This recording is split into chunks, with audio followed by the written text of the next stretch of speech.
मनोविज्ञान पाठ 2। पाठ का नाम है आत्म एवं व्यक्तित्व। आत्म एवं व्यक्तित्व टॉपिक पर इससे पहले भी हम लोगों ने चर्चा किया है और जाना है कि आत्म क्या है, आत्म के कितने प्रकार है, व्यक्तित्व क्या है, व्यक्तित्व के कितने प्रकार हैं। इन सारे बातों को हम लोगों ने क्या किया है, जाना है। आज हम लोग पिछले क्लास में ये जाना था कि व्यक्तित्व के बारे में अध्ययन करने की कई विधियां हैं। व्यक्तित्व के अध्ययन करने की कई विधियां हैं। नहीं, ऐसा शिकायत नहीं मिलना चाहिए कि कई विधियों में अब ठीक है। इन कई विधियों में हमने एक प्रारूप उपागम मतलब प्रारूप विधि के बारे में चर्चा कर लिया है।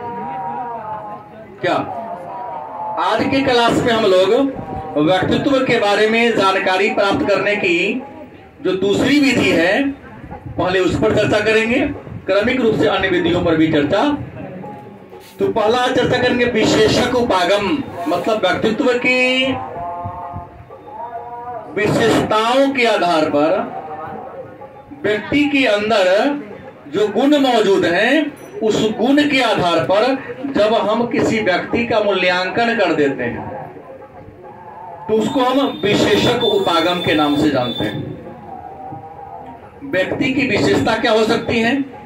तो व्यक्ति की विशेषता हो सकती है उसका दयालुता, उसका निर्भीकता, उसकी कर्मठता, उसकी उदारता, क्या उसका ईर्ष्यालु होना, मतलब कई प्रकार की विशेषताएं व्यक्ति के अंदर मौजूद होती हैं। तो व्यक्ति के अंदर जो विशेषताएं होती हैं, उन विशेषताओं के आधार पर यदि हम व्यक्तित्व का मूल्यांकन करें तो उसको हम विशेषक उपागम के नाम से जानते हैं।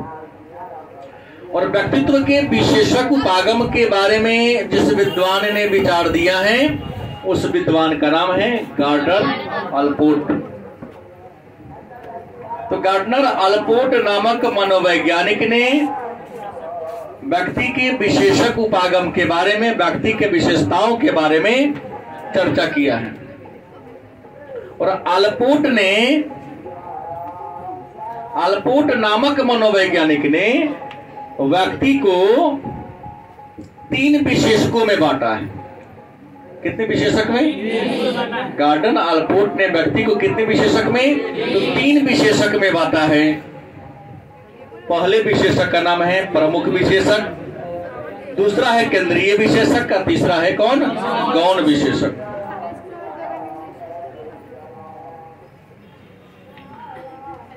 जहां भी अंग्रेजी पढ़ते हैं ना, गुरुजी को ये कह देंगे सर आप में टीचर का गुण है तो पढ़े तो छोड़ दीजिए, लीजिए स्टूल। जहां 5 हो आप 6 हो सकते हैं, फिर भी खड़ा होके हमें के बच्चे होके दिमाग नहीं लगाते लोग। आइए, पहला कौन है? प्रमुख विशेषक। अब कहोगे प्रमुख विशेषक क्या है? रख दो, नीचे रख दो। प्रमुख विशेषक क्या है या प्रमुख विशेषक कहते हैं? देखिए, प्रमुख विशेषक व्यक्ति का एक गुण होता है। प्रमुख विशेषक क्या है? व्यक्ति का एक गुण है, और यह ऐसा गुण है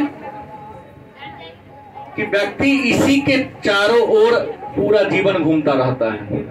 उसके जीवन का अंत हो जाता है, लेकिन व्यक्ति अपने इस विशेषता को नहीं छोड़ता। जैसे गांधी की प्रमुख विशेषक थी सत्य, अहिंसा।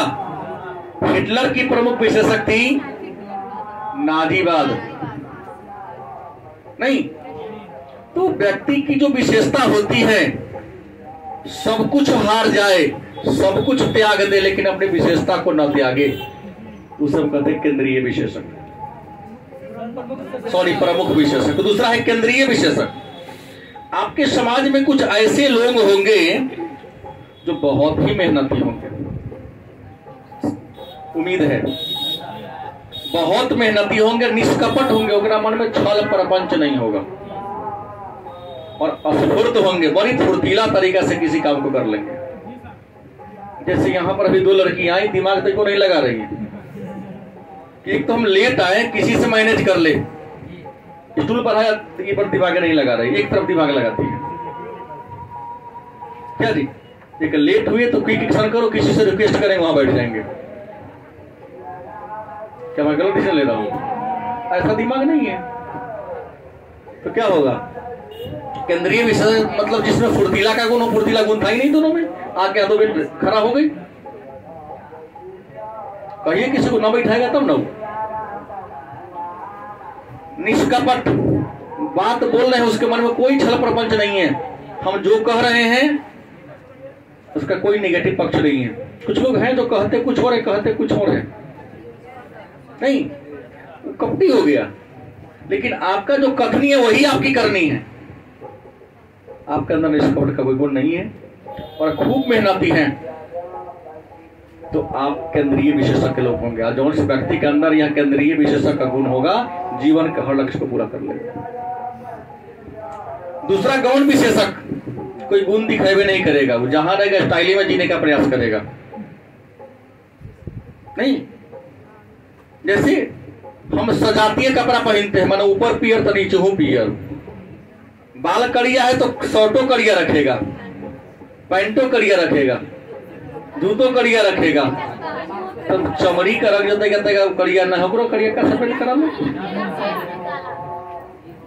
मुझे आम खाना पसंद है, मान लो घर में आम नहीं है तो दूसरा चीज ना खाएगा, भूखे रहेगा लेकिन आम खाएगा वो।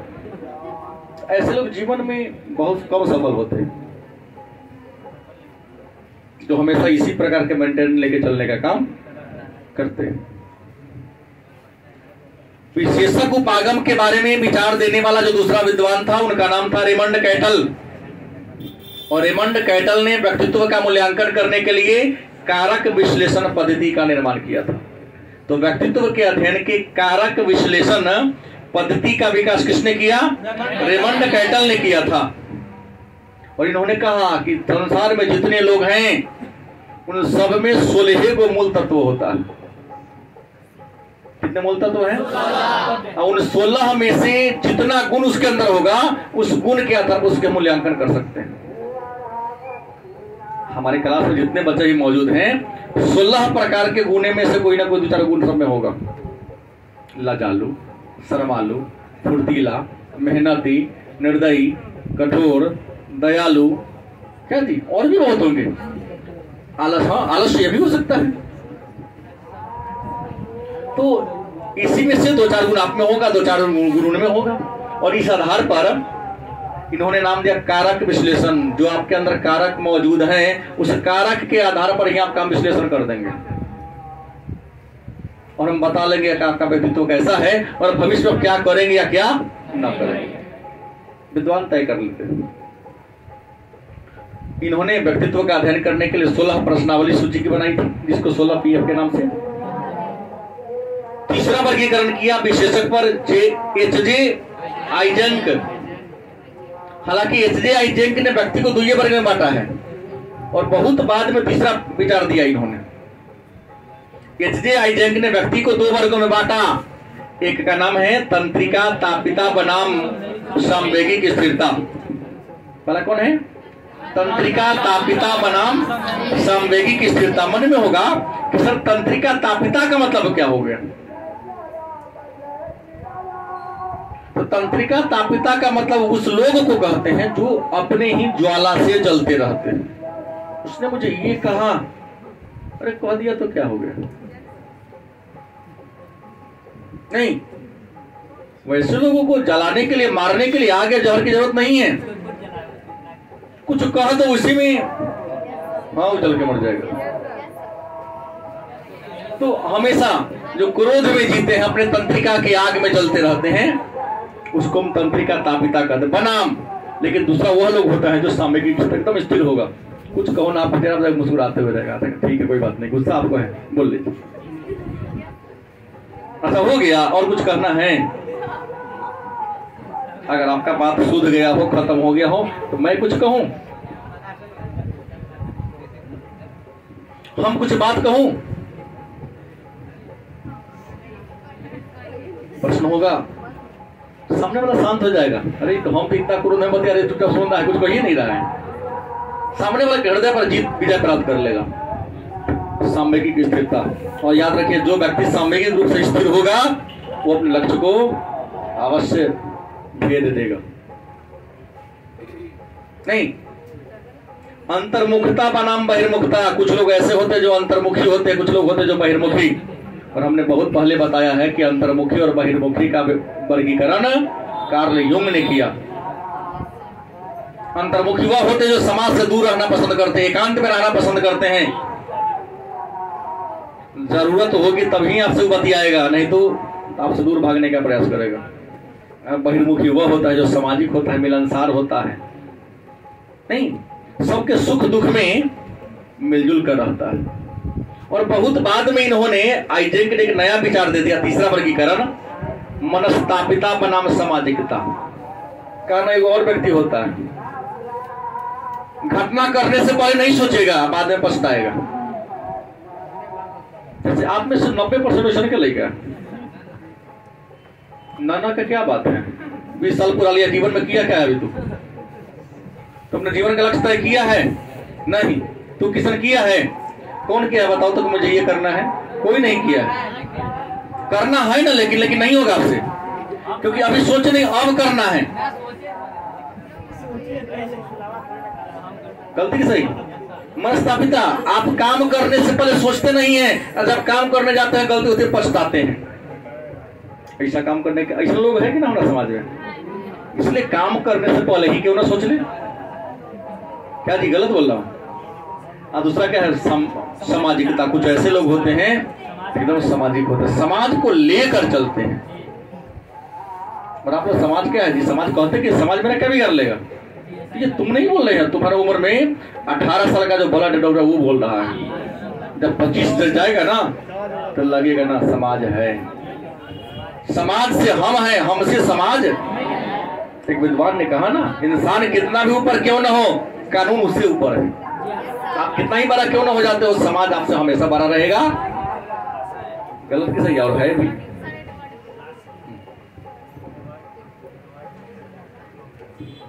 व्यक्ति की विशेषता के बारे में तीसरा वर्गीकरण किया रॉबर्ट मैकरे और पॉल कास्ट्रा ने। क्या जी? व्यक्ति के विशेषताओं के बारे में अगला जो वर्गीकरण जिस विद्वान ने किया, उनका नाम क्या था? रॉबर्ट मैकरे। मैक्रो ना, मैकरे। और क्या था? पॉल कास्ट्रा। कास्ट्रा, रॉबर्ट मैकरे और पॉल कास्ट्रा ने संसार के सभी लोगों में 5 प्रकार के गुणों का व्याख्या किया कि 5 प्रकार के गुण व्यक्ति में होवे करता है। क्योंकि व्यक्ति में 5 प्रकार के गुण मौजूद होते हैं, इसलिए उसने नाम दिया पंचकारक मॉडल। तो व्यक्तित्व के पंचकारक मॉडल कौन दिया? रॉबर्ट। और इन्होंने कहा कि व्यक्ति में कई गुण होता है? 5 गुण होते हैं, 5 विशेषताएं मौजूद होती हैं। और 5 विशेषता कौन कौन है? तो पहली विशेषता है अनुभवों का खुलापन। कहोगे सर अनुभवों के खुलापन का मतलब क्या होता है, या अनुभवों के खुलापन से कहते किसे हैं? तो अनुभवों का खुलापन का मतलब कि जो व्यक्ति सांस्कृतिक क्रियाओं में संलिप्त होते हैं और हमेशा नया नया विचार जिसके मन में उत्पन्न होते रहता है, उसको हम क्या कहते हैं? अनुभवों का खुलापन। तब तक ऑफिस में बैठिए ना, बगल में ऑफिस। मतलब अनुभवों का खुलापन तात्पर्य कि आप सांस्कृतिक क्रियाकलाप में हिस्सा ले रहे हैं। गलत कि सही? नया नया विचार आपके मन में उत्पन्न हो रहा है, तो आप अनुभवों का खुलापन। और जिसके अंदर कोई विचार ही उत्पन्न नहीं हो रहा, उसे अनुभवों का खुलापन नहीं कहा जाएगा। नहीं, जैसे हमारे बिहार की युवा पीढ़ी में कल के लिए सोचने का ब्रेन नहीं है, केवल वर्तमान में सोचता है। उसका कल का दिन कैसे कटेगा, कल लोग अच्छा कैसे कहेगा, ये नहीं सोचता है। वर्तमान अच्छा के लिए खूब बढ़िया बढ़िया काम कर लेता है। जो बाप माता जी सुनेगा तो पछतावा होगा कि वो हमारा ही संतान था। गलत कि सही? ईड की भावना में जीता है। ईड, बहिर्मुखता। आ रहा हूं, चर्चा करूंगा उसी पर। बहिर्मुखता। दूसरा लोग ऐसा होता है जो बहिर्मुखी प्रकृति के होते हैं। बहिर्मुखी मतलब समाज में मिलजुल कर रहने वाले होते हैं, दूसरे के भावनाओं का कद्र करने वाले होते हैं, अपने कमियों को समाज के सामने रखने का प्रयास करते हैं। तीसरा सहमतिशीलता, मतलब सबके साथ मित्रतापूर्ण व्यवहार करने वाले, सबका सहयोग करने वाले, सबका सहायता करने वाले, सबका पोषण करने वाला अगर आपके अंदर गुण है तो उसको हम कहते हैं सहमति। तंत्रिकाता, कुछ ऐसा लोग होते हैं जो हमेशा परेशान होते हैं, भयभीत होते हैं, दुखी होते हैं। तो हमेशा दुखी रहने वाला, हमेशा भयभीत रहने वाला, दुश्चिंता रहने वाला, चिड़चिड़ा रहने वाला, तनावग्रस्त रहने वाला, ये सब गुण जो में है उसको हम कहेंगे तंत्रिका ताप। वो अपने आग में जलता रहेगा। हाँ, इसके पीछे जिसका पोषण नहीं वही करता है। और अंत में अंत विवेकशीलता। अंत विवेकशीलता उस व्यक्ति को कहते हैं जो कर्मठ होगा, ईमानदार होगा, अपने उत्तरदायित्व को समझेगा और अपने भावनाओं पर नियंत्रण करेगा और दूर का सोच रखेगा कि मुझे भविष्य में क्या करना है। क्योंकि मनुष्य अपने भाग्य का निर्माता स्वयं है और मनुष्य अपने भाग्य का निर्माण अपने कर्म के द्वारा कर सकता है। वर्तमान में अच्छा कर्म करोगे तो भविष्य तुम्हारा गारंटी है कि अच्छा होगा।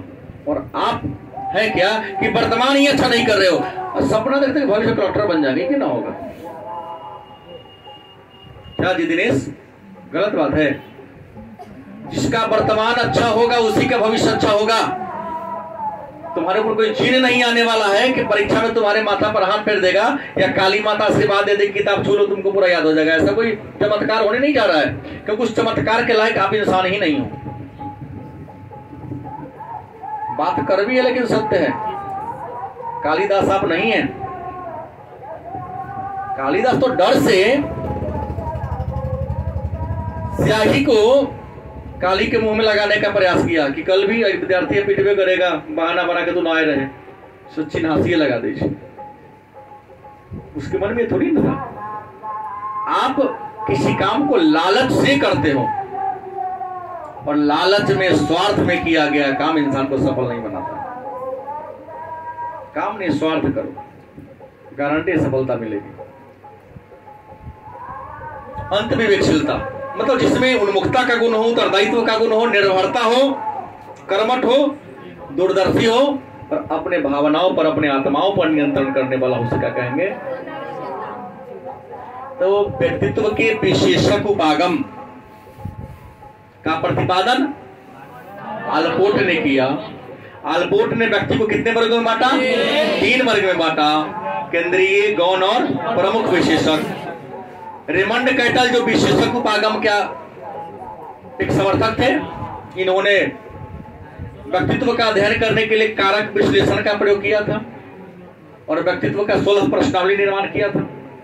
एच.जे. आइजेंक ने व्यक्ति को 2 वर्गों में बांटा, तंत्रिका तापिता बनाम सामयिक स्थिरता, दूसरा अंतर्मुखता बनाम बहिर्मुखता और बाद में इन्होंने तीसरा गुण दिया मनस्तापिता बनाम सामाजिकता। विशेषक उपागम के आधार पर ही रॉबर्ट मैकेर और पॉल कास्ट्रा ने व्यक्तित्व के पंचकारक मॉडल दिया और व्यक्तित्व के पंचकारक मॉडल में आता है क्या? अनुभवों का खुलापन, बहिर्मुखता, सहमतिशीलता, तंत्रिकाता और अंत विवेकता, अंत विवेकशीलता। आगे बढ़ूं। अभी हम लोग व्यक्तित्व के मूल्यांकन के एक नया टॉपिक पर चर्चा करेंगे जिसका नाम होगा मनोगतिक उपागम। कौन है? मनोगतिक उपागम के प्रतिपादक सिगमंड फ्रायड थे। कौन थे? और शायद इस बात की जानकारी आप सबको है कि सिगमंड फ्रायड एक चिकित्सक थे। ये क्या थे? और सिगमंड फ्रायड ने मन की अवस्था और मन की गतिशीलता के आधार पर व्यक्ति की विशेषताओं का वर्गीकरण किया है, व्यक्ति को बांटा है। व्यक्ति के मन की अवस्था और मन की कार्य प्रणाली के आधार पर व्यक्ति का वर्गीकरण करने का काम किया है। सिगमंड फ्रायड जो एक डॉक्टर थे, इन्होंने हजारों लोगों का उपचार किया और अपने उपचार में एक बात इन्होंने पाया, कहा कि किसी रोगी के रोग का उपचार यदि करना है, यदि इलाज करना है, तो रोगी के मन को पहले जाकर झांकना पड़ेगा, मन में जाकर झांकना पड़ेगा। यदि उसके मन का ताक झांक बढ़िया से कर लेते हैं तो गारंटी है कि आप रोगी के रोग का उपचार। लेकिन यहाँ तो डॉक्टर क्या करता है, चिकित्सा के दौरान अधिक से अधिक पैसा कमाने के लालसा में एक मरीज पर 5 मिनट भी समय नहीं देता। आया, टीका का नाम पता पूछा, आला ताला लगाया, टेस्ट दवा लिख देता, टेस्ट करा के आओ। कुछ नहीं देखा पर क्या हो रहा था, फलना फलना लिख दिया, वो पुर्जी रखे बगल में कमीशन वाला, टीसी अल्ट्रासाउंड लेटरिन पे टेस्ट करा दिया, वो रिपोर्ट लेके सांझ में ना आएगा तो दूसरा को लाइन में लगे ले। क्या पता उसे आला ताला की जरूरत ना थी, उसे बिना टेस्ट का उपचार किया। यह तो हर मुद्दा कमीशन से जुड़ा हुआ है। 60% कमीशन डॉक्टरों को देते हैं जांच वाले। आप में से कई ऐसे बच्चे हैं जिनका जांच करें, बच्चे लोग ही कहते हैं इतना देना पड़ता है। उसी रिपोर्ट को हम अन्य जगह दिखाए तो ज्यादा पैसा लिया, उसी को अपने पहचान वाले के यहाँ गए, डॉक्टर का पुर्जी नहीं था, वहां हमको आधा से भी कम में कर दिया, कहा कि इसमें हमको कमीशन किसी को नहीं देना पड़ेगा, इसलिए आप ही को छोड़ दिए। बात समझ गए? तो मन की अवस्था या मन के विश्लेषण करने का काम सिगमंड फ्रायड ने किया। और सिगमंड फ्रायड ने मन के कितनी अवस्था का वर्णन किया है? तो सिगमंड फ्रायड ने मन के 3 अवस्था का वर्णन किया है, जिसका नाम है प्रथम अवस्था। 3 अवस्था, पहला है प्रथम अवस्था जिसे चेतना कहते हैं, दूसरी अवस्था जिसे उपचेतना कहते हैं, तीसरी अवस्था जिसे अचेतन कहते हैं। तो मन की कितनी अवस्था है? मन की पहली अवस्था को चेतन अवस्था या चेतना कहते हैं, दूसरी अवस्था को उपचेतन कहते हैं, तीसरी अवस्था को। मन में एक प्रश्न होगा कि सर ये चेतन है क्या? तो जिस काम के प्रति, जिस क्रिया के प्रति, जिस वस्तु के प्रति हम या आप जागरूक हैं उसे कहेंगे चेतना। क्या कहेंगे? जिस चीज के प्रति हम और आप क्या हैं? जागरूक हैं, उसे क्या कहेंगे? चेतना कहेंगे। क्या कहेंगे? निखिल खड़ा हुई। भारत के वर्तमान राष्ट्रपति कौन है?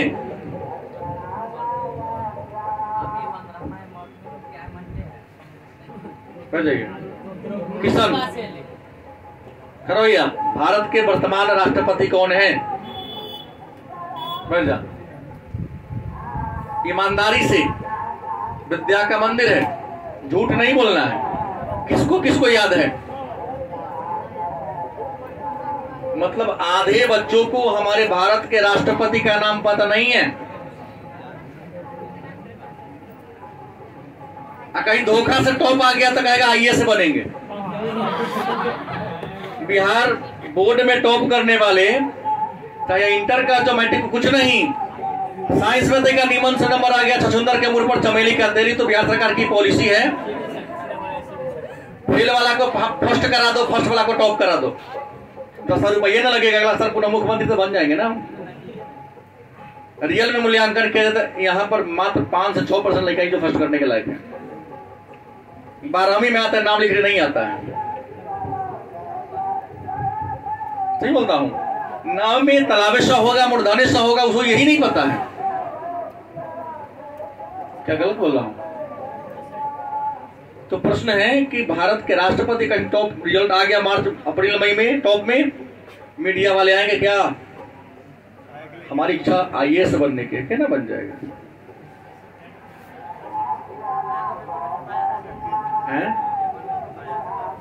पेपर में छपने के लिए टीआरपी बढ़ाएगा बाबूजी के अपना, ये आईएएस बनने की तैयारी करते। जितना दूसरा में लूटा होता तो लूटे, ले कुछ और लूटो ले जाके। तुम लोगों से बड़का डाकू तो अपने पिता के लिए कोई है ही नहीं। बात सही बोल रहा हूं? जो भी राष्ट्रपति का नाम नहीं जानता है, नया बने, अपने पिता के लिए डाकू के समान है। उनके पॉकेट पर दिन में बंदूक लेके प्रहार करता, कलम दिखा के, ना देवा तो पड़ जाता पैसा। क्या कहूं इससे ज्यादा मैं क्या कहूं? द्रौपदी मुर्मू जो 20 तारीख का उनका निर्वाचन हुआ, 25 तारीख को उनका शपथ ग्रहण हुआ। आप इंडियन हो कि इंडिया के राष्ट्रपति का नाम नहीं जान रहे हो? छोड़िए मुद्दों को, हैं? बाद में करेंगे, हम राष्ट्रपति का नाम कल पूछा हूं, बाद के बाद चर्चा करेंगे। तो चेतना के 3 अवस्था जान गए।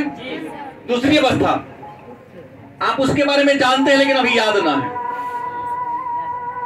किसी घटना के बारे में आप जानते हैं लेकिन याद, अलग बात है, हमने बहुत बेइज्जत कर दिया, लेकिन ऑप्शन देते तो सब कह देता। 10 मिनट बाद बात करेंगे आपसे। चेतना की दूसरी अवस्था में कि आपके अंदर नॉलेज है, अभी भूल गए हैं, कोई ऑप्शन देगा, क्या कीजिएगा? बतला दीजिएगा। सब बच्चा कह देता, द्रौपदी मुर्मू कह देता ना, लेकिन ऑप्शन हमने दिए नहीं है। तो जिस बात की जानकारी है लेकिन अभी भूल गए हैं, वो क्या कहलाएगा? उपचेतन। क्या कहलाएगा? और तीसरा कौन है? अचेतन, जिसके बारे में आप जानते ही नहीं है कभी। हम आपसे जबरदस्ती पूछ रहे हैं, क्या कहलाएगा? वो कितना नाक रगड़ेगा, माथ रगड़ेगा, याद होगा? तो चेतना का तीसरी अवस्था को अचेतन कहते हैं। अचेतन अवस्था वो अवस्था जिसके बारे में व्यक्ति के दिमाग में कुछ नॉलेज नहीं है। नहीं, जैसे खड़ा हो, तुम्हारे परबाबा के पिता का क्या नाम था? नहीं जानता। नहीं, हमने इसको टारगेट लिया, कोई नहीं जानता, मैं भी नहीं जानता। पढ़ जाओ, अब सोनो को देगा तो नहीं जानते भाई, देखे ना कह दे। अनठेकानी टीका आ गया वो अलग बात है, तुक्का लग गया वो अलग बात है। तो जिसके बारे में कोई नॉलेज ही नहीं है हमें, उसे मैं क्या कहूंगा? तो मन की कितनी अवस्था? चेतना के कितने स्तर? 3 स्तर है। अब ये जो मन है ना, बड़ा चंचल होता है। हमारा मन हो चाहे आपका मन हो, सबका मन बहुत ज्यादा चंचल है। और मैं बता दूं, मन की चंचलता के आधार पर सिगमंड फ्रायड ने मन की कार्य प्रणाली को 3 भागों में बांटा है, जिसे मन की गत्यात्मक अवस्था कहते हैं। कि जो प्रणाली है इसको क्या कहेंगे?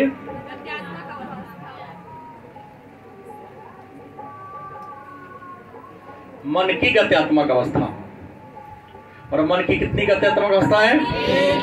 ईड, ईगो एंड सुपर ईगो। माने ईड, अहम और पराहम। अब कहोगे ईड क्या है?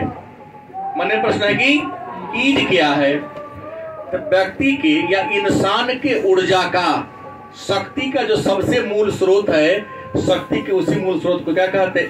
ईड कहते हैं। और ईड का मतलब होता है व्यक्ति का अपने आवश्यकता के पूरा करने से। ईड का उद्देश्य क्या है? व्यक्ति को अपने आवश्यकता को पूरा करने से। लेकिन ईड जो है ना, वो सुख के सिद्धांत पर काम करता है। किस पर? जीवन में सुख पाने के लिए नैतिकता को ध्यान नहीं देगा ये। नहीं, दुकानदार दुकान में नहीं है, उसके दुकान में से पेटी बांध लगा 10 रुपया लेकर, 50 रुपया लेकर, जितना मुठे में पकड़ाया लेकर चल दिए। वो तो बाद की बात है ना, थोड़ा तो बाद की बात है। वो सोच लेगा, जब सोच लिया तो नैतिकता बड़ा अंदर आ गया। ये सोचने का गुण ही उसके अंदर नहीं है। गलत सही, बाजार में चल रहे हैं, पीछे किसी का पॉकेट ऊंच है, हाथ सोरार है, उस पर चाकू भिरा के खींच लिए। तो सुख के सिद्धांत पर चलो, पैसा आ जाएगा तो मजा आएगा, पिटा के 2-4 हाथ का क्या हो जाए, कुछ नहीं बन जाना चाहिए। ईड कहते हैं। अहम, जिसको अंग्रेजी में कहते हैं ईगो।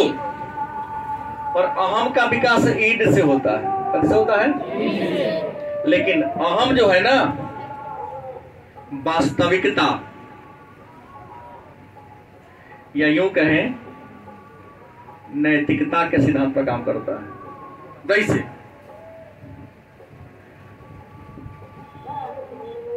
चंदन खड़ा हो, इसे चॉकलेट खाने का मन है, टॉफी दुकान में गया, देखा कि पॉकेट में पैसा,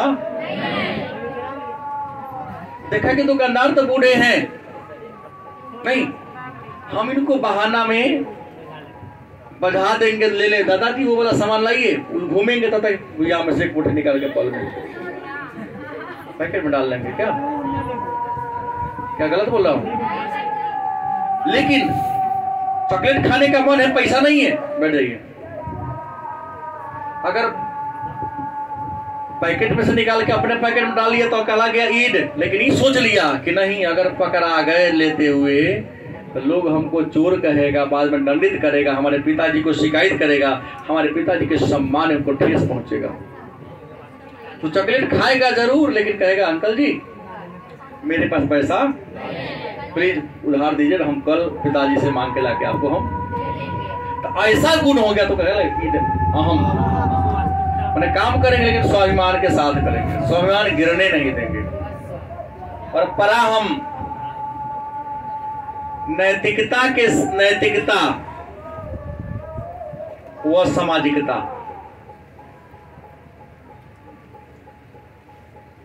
नैतिकता और सामाजिकता दोनों सिद्धांत पर यह काम करता है। पराहम नहीं हर काम को करेगा तो करने से पहले देखेगा नैतिक है कि ना, अगर नैतिक है तो सामाजिक मान्यता है कि नहीं, गलत सही। अगर सामाजिक मान्यता पर आते तो खुल्लम खुला करेंगे, नहीं तो पढ़ना है तो डर क्या है भाई? आप लोग हमारे यहाँ आने से डरते हैं नहीं, लेकिन जाओ ना किसी के यहाँ कहेगा 2 घंटा आओ मेरे यहाँ, जाओगे नहीं जा पाओगे। हो सकता है क्यों बुला रहा है, उद्देश्य क्या है, पर्पस क्या है। तो मन की गत्यात्मक अवस्था 3 है, ईड, अहम और पराहम। एक प्रश्न आता है लिबिडो, कई बार पूछा गया प्रश्न है 2 नंबर में। लिबिडो क्या है? लिबिडो क्या है? तो हमारे जीवन की वह शक्ति या जीवन की वह शक्ति जो मुझे क्या देती है, ऊर्जा। क्या देती है? क्या कहलाता है लिबिडो? जीवन की वह शक्ति जो हमें काम करने की या आगे बढ़ने के लिए ऊर्जा या प्रेरणा देती है, उसे क्या कहेंगे? जैसे ईड, अहम और पराहम, यह तीनों हमें आगे बढ़ने की या काम करने की ऊर्जा देती है। तो ईड, अहम और पराहम को सम्मिलित रूप से क्या कहते हैं? क्या कहते हैं? क्योंकि यही ईड, ईगो और सुपर ईगो हमें काम करने के लिए ऊर्जा, पावर प्रदान करती है। इसलिए ईड, ईगो और सुपर ईगो को, माने इदम, अहम और पराहम को हम लिबिडो के नाम से। अब है अहम रक्षा युक्ति क्या है, अगला टॉपिक आता है अहम रक्षा युक्ति। देखो अहम नहीं ना है, माने ईगो। आप अपने ईगो को रक्षा करने के लिए कौन कौन से तकनीक अपना सकते हैं? तो सीधा कहता है कि अहम की रक्षा करने के लिए, अपने स्वाभिमान की रक्षा करने के लिए हम हमेशा वही काम करते हैं जो काम हमारे अनुकूल होता है। क्या जी, गलत सही? जो काम हमारे अनुकूल होता है उस काम को करेंगे तो हमारे अभिमान की रक्षा होगी, सम्मान की रक्षा होगी, हमारी सम्मान बचेगी। यदि जो काम हमारे अनुकूल नहीं है, अगर उस काम को हम करेंगे तो हमारी प्रतिष्ठा क्या होगी? गिर जाएगी ना। तो अहंग रक्षा युक्ति, अपने स्वाभिमान की रक्षा करने के लिए जो युक्ति, जो तरीका, जो विधि को अपनाते हैं उसी को अहंग रक्षा युक्ति के नाम से। और अहंग रक्षा युक्ति करने के लिए हम सबसे पहले दमन का सहारा लेते हैं। बच्चा बहुत गलती करता है, हम दमन नहीं करते थे, आप लोग हमेशा डांटने पर काटते रहते हैं। क्या है कि डांटेंगे तभी तुम्हारे अंदर जो अवगुण है हट जाएगा, और जब अवगुण हटेगा तो हमारे अंदर स्वाभिमान का गुण आइए जाएगा। तो क्या होता है? दमन।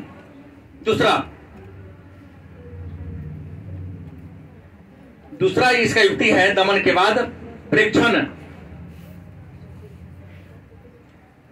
तीसरा युक्ति है अस्वीकरण। और चौथा है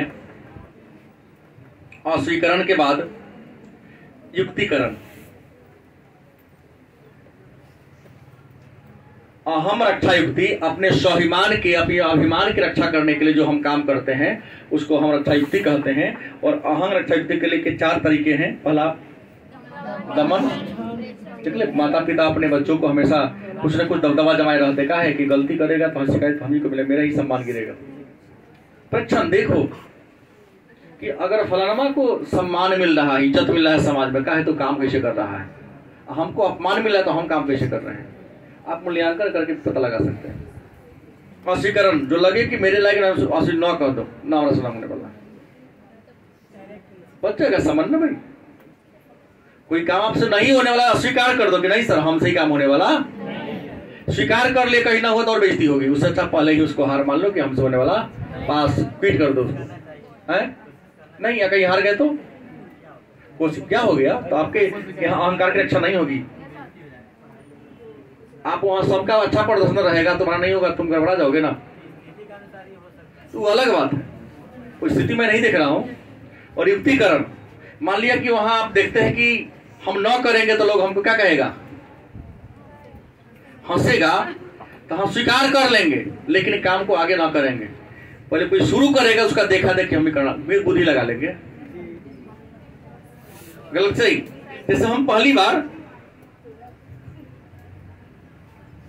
एक ऐसे मॉल में पहुंचे जहां नल तो था लेकिन ऊपर खोलने वाला कोई स्विच ही नहीं था। अब आप लोग ना आधुनिक जमाना के हैं जो जान गए, अब जान गए ना, लेकिन जिस दिन आपके सामने पहली बार आती तो आप भी यही सोचते। अब हुआ क्या कि सब चीज था, टेंशन में जा रहे थे कि होगा कैसे, एक आया हाथ बढ़ाया, पानी गिरा, धोके चला गया, हम भी गए तो बगल से गए तो हमको गिरा ही नहीं, आगे उसको गिरा दिया, हमको क्या ना गिराया। तो बाद में नहीं देखते थे पैर से नीचा दबाता था, जब तक पैर रहेगा पानी वो गिरेगा, पैर हट गया पानी देना बंद। क्योंकि आप लोग तो ऐसे बुद्धिमान पुरुष हैं कि लिखा है कि जल को बूंद बूंद बचाए, तो नल को खोल देते हैं, पानी बह गया, और जब बूंद बूंद गिरने लगा उसको रोकते हैं। गलास में लिखा क्या है, जल को बूंद बूंद बचाए, ज्यादा को बहा दिया, बूंद बूंद को रोक रहा है। सेंसर उसके बाद अपना पहले पैर यहां रखा, फिर पानी गिरा, हुआ कि पैर वाला सिस्टम बेकार है, खर्चा बढ़ा, उसको नहीं हाथ ले जाओ तब पानी गिरे, तो इसका जाते जाते हाँ है, लेकिन हम क्यों करने जाए, अब जमाना इलेक्ट्रॉनिक आ गया है, जमाना एडवांस हो गया है, हाथ बढ़ाएंगे देगा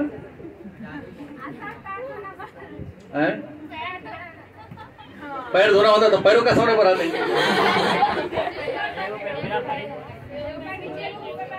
नहीं उसके लिए नीचा बना हुआ है ना। और एक विधि को लगाओ तो अपने व्यवहार को परीक्षण करना, देखना। और लास्ट है, आज का लास्ट क्लास है व्यक्तित्व के विकास की अवस्था। व्यक्तित्व के विकास की अवस्था। और व्यक्तित्व के विकास की कितनी अवस्था है? 5 अवस्था है। और व्यक्तित्व के विकास के 5 अवस्थाओं के बारे में जिक्र किसने किया है? तो आपको बता दें कि व्यक्तित्व के विकास के 5 अवस्थाओं के बारे में जिक्र सिगमंड फ्राइड ने किया था। नहीं मतलब विकास की कितनी अवस्था है?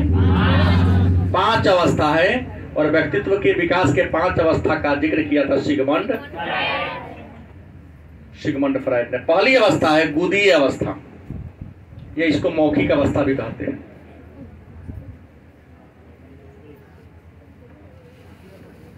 दूसरा है गुदीय अवस्था,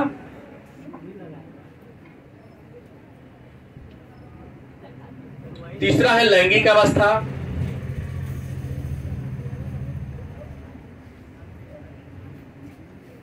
चौथा है जननांगीय अवस्था,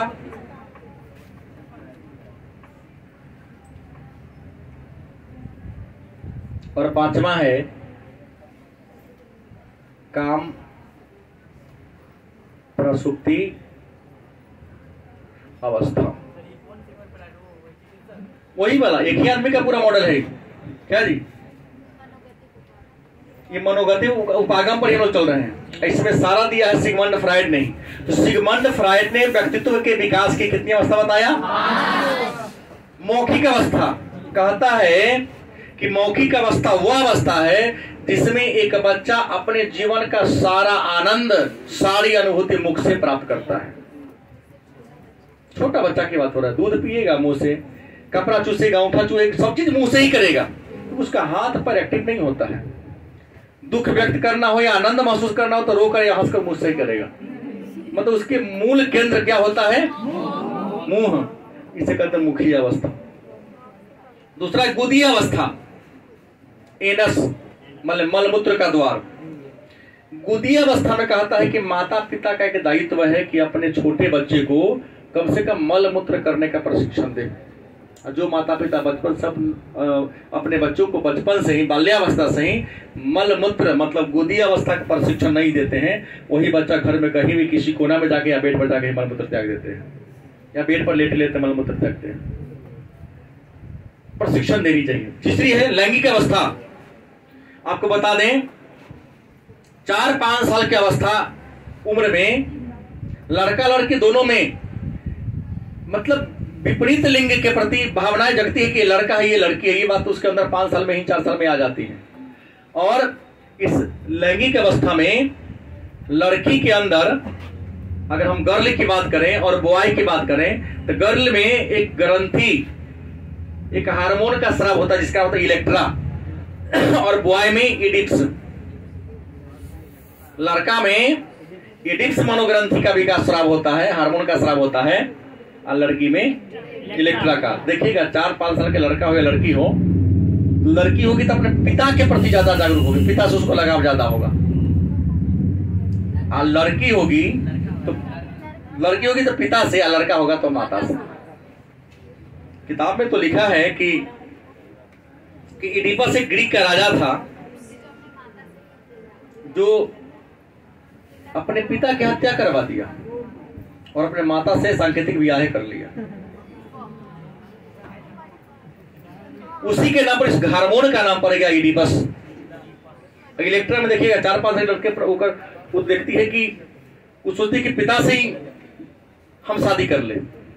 इलेक्ट्रा हार्मोन का स्राव होता है, तो अगर मम्मी उसके हाथ पैर रंगेगी तो भी देखना लड़की को ऐसे करेगी, अपने पिता को प्रसन्न करने का पूरा। लेकिन ये अवस्था मात्र 1 से 1.5 साल तक के लिए रहता है, उस पर लुप्त हो जाता है। ऐसा होता है, देखिएगा, अनुकरण करेगा। अब से देखिएगा, अगर 4 से 5 साल का लड़का हो तो माँ से उसको लगाव ज्यादा होगा, लड़की होगा तो पिता से लगाव होगा। कारण है इलेक्ट्रा और इडिपस ग्रंथि का। जननांगीय अवस्था या बाल विकास की या व्यक्तित्व के विकास की चौथी अवस्था है। इस अवस्था में एक लड़का हो चाहे लड़की हो, विपरीत लिंग के प्रति आकर्षण शुरुआत हो जाता है। और शुरुआत तो होता जरूर है, लेकिन उसको दबाने का पूरा प्रयास प्रकट नहीं होने देता है। वो शर्म की भावना का यहां पर विकास होना शुरू हो जाता है। और काम प्रसूति अवस्था यह 7 साल के बाद शुरू तक होता है और यौवनावस्था तक चलता है। और इस अवस्था में बच्चा हमेशा विपरीत लिंग के प्रति आकर्षण होता है। देखिएगा, लड़की एक्टिविटी का मूल केंद्र लड़का होता है, लड़का के एक्टिविटी का मूल केंद्र लड़की होता है। मैक्सिमम ऐसा 90% देखा गया है। यह है काम प्रसूति की अवस्था। विपरीत लिंग के प्रति यहाँ पर आकर्षण ज्यादा बढ़ जाता है। उसके हर क्रियाकलाप का उद्देश्य विपरीत लिंग को आकर्षण करना ही होता है। तो ये सिगमंड फ्रायड के द्वारा दिया गया मनोगतिक उपागम, उसके विभिन्न सिद्धांत।